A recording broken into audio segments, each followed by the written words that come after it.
Jeffrey Donaldson, the leader of the Democratic Unionist Party. Sir Jeffrey, first of all, thank you very much for coming on. The Windsor Framework has left many problems with a border in the Irish Sea and different terms of trade in Northern Ireland and in Great Britain, even though we are a United Kingdom. What's your solution to the problem?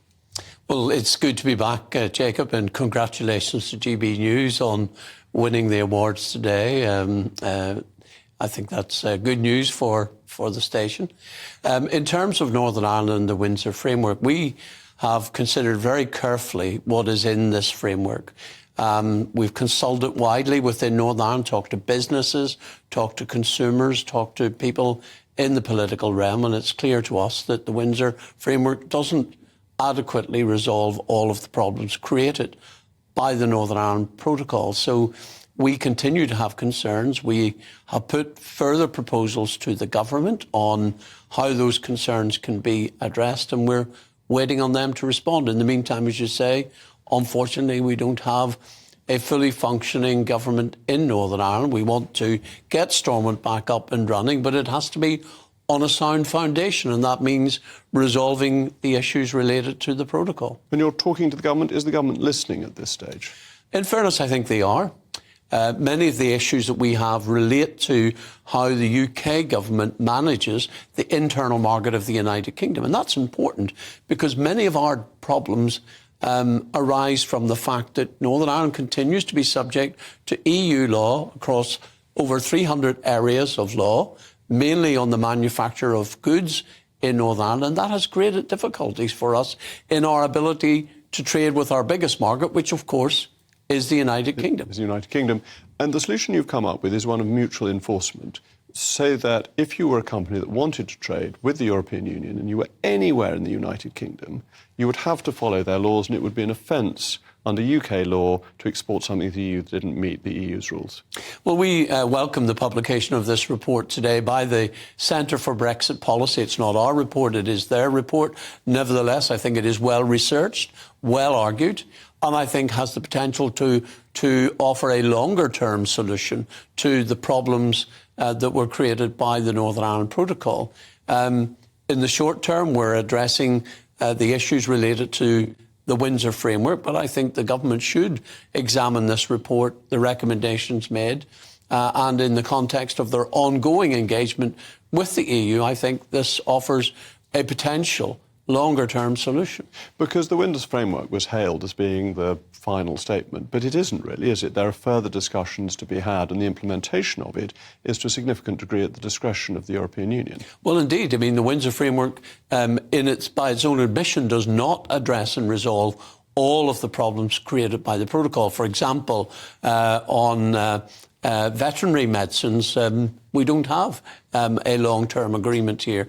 We've had a further 3-year grace period, as they call it, whilst these issues are resolved. So there's still a lot of matters, Jacob, that are fundamentally important to the economy of Northern Ireland that need to be resolved. And I think that opens the opportunity for the government in those continuing negotiations to look at, well, what can we do for the longer term to settle this issue once and for all? And in terms of your return to power sharing, is that still dependent on the tests that you laid out being met under the Windsor Framework and the further negotiations? Well, we've put proposals to the government about the concerns we have in relation to the Windsor Framework. We're waiting for them to come back.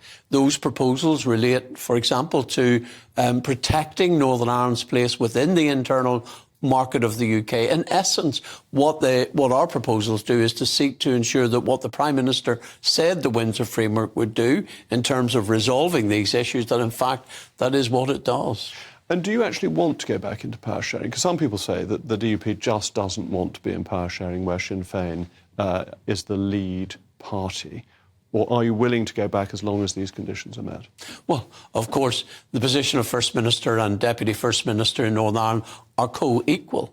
But in terms of our position on Stormont, we are a devolutionist party. We want to see Stormont back up and running.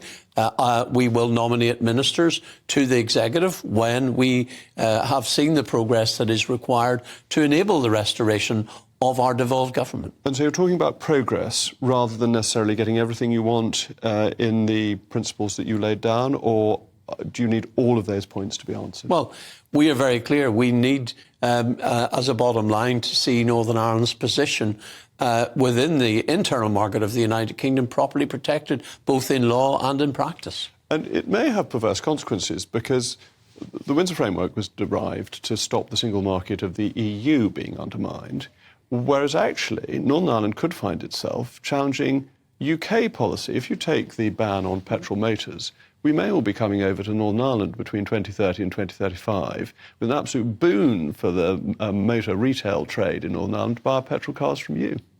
I never cease to be amazed, Jacob, at the ironies that are thrown up by these proposed arrangements. Look, we recognise that in Northern Ireland there